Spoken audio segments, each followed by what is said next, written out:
Thank you, Madam Speaker. I now recognize the distinguished gentleman from Maryland, the Majority Leader of this Congress, Leader Hoyer, for 1 minute. Distinguished gentleman, Majority Leader is recognized for 1 minute. I thank the Chair for yielding, and I want to thank both Ms. Maloney, Congresswoman Maloney from New York, the Chair of the committee, and Mr. Comer from Kentucky. There's nobody covering this right now. There aren't a lot of members on the floor. This will pass in a bipartisan fashion. But this is a piece of legislation on one of the most important agencies of government, most important services to the American people, keeping them in touch, getting them goods and services and prescription drugs that they need, being able to pay their bills. This bill is a very important bill.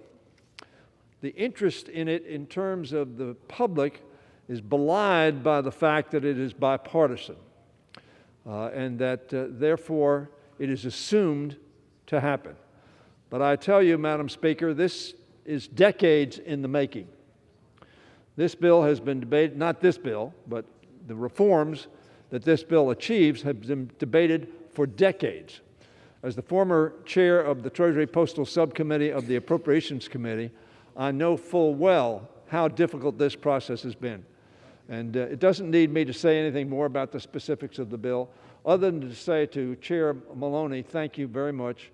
You've been tenacious, you've been focused, and you've been indefatigable in this effort. And I want to say to Mr. Comer, this would not have been done without you. Because it's easy to demagogue one part of the issue or some other part of the issue. But your working together with Ms. Maloney has made this happen, and America will be better. The Postal Service will be better. Postal workers will be better. And the American community that utilizes and relies on the Postal Service will have greater security and greater service. So I thank you both.